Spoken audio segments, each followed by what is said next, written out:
खुलुमबाय BTR news चेनेलाव गासैखौबो बरायबाय। आंनि चेनेलखौ साबस्क्राइब खालायाखैबा साबस्क्राइब खालायदो आरो बे खाथिनि बेल आइकन बेलखौबो थुनानै होदो जाहाथे गोदान भिडिअआ सिगांग्रो नटिफिकेसन सहैनाय बायदि।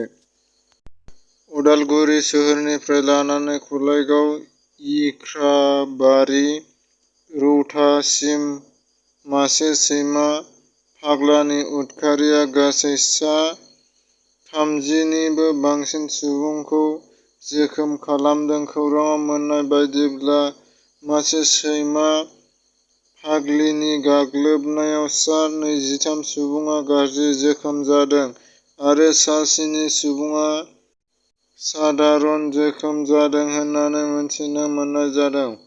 अक्सिजेन टेंकिआ लिक जानानै सा 22 बेमारि सुबुंनि जिउ खहा जायो। कक्राझार जिल्ला पुलिस बिफानआ रायजो-राजाफोरखौ सांग्रांथि खालामदों। मोनाबिलिनि 6 रिंगानि उनाव गासैबो रोखोमनि गला-हाथायफोरखौ बन्द खालामनो फोसावदिंदों।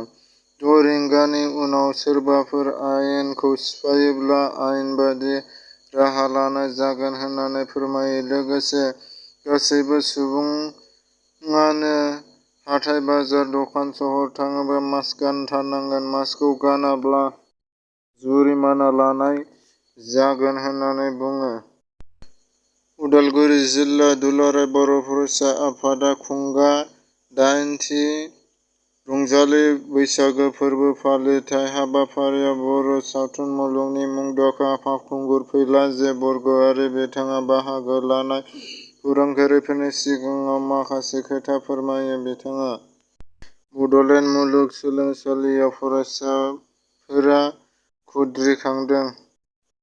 खुंगा 8थि रंजालि बैसागो फोरबो फालिथाय उदालगुरि जिल्ला दुलाराय बर' फरायसा आफाद मिरु दुलाराय बर' फरायसा आफादनि आफादगिरि दिपेन बर' बिथाङा बाहागो लानाय खौरांगिरिफोरनि सिगाङाव फोरमायो दि बर' हारिनि थाखाय बैसागोआ मोनसे फोरबो। बेनि सोमोन्दै गोबां बाथ्रा बुङो।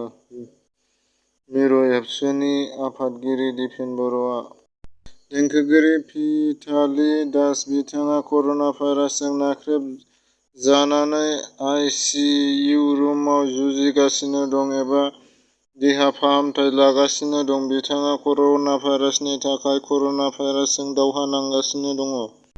चिरां जिल्लानि जिल्ला बेंगिरिया कभिड-19 नि आयेन फोसावदों। कभिड-19 नि आयेनखौ मानियाब्ला आयेन बायदियै साजा मोननाय जागोन होनना मोनसे फोरमानलाइ फोसावदों। शिबसागरनिफ्राय अ. एन. जि. सि. नि मावथि साथाम मावथि खावनानै लांदों। मोनथिनाय बायदिब्ला इउ. एल. एफ. ए. फोरखौ लांखारनायनि सन्देह आरो लांखारजानाय सुबुंफोरनि मुङा रितुल सखिया, अलकेश सखिया आरो महिनी गगৈ बिथांमोनखौ लांखारदों।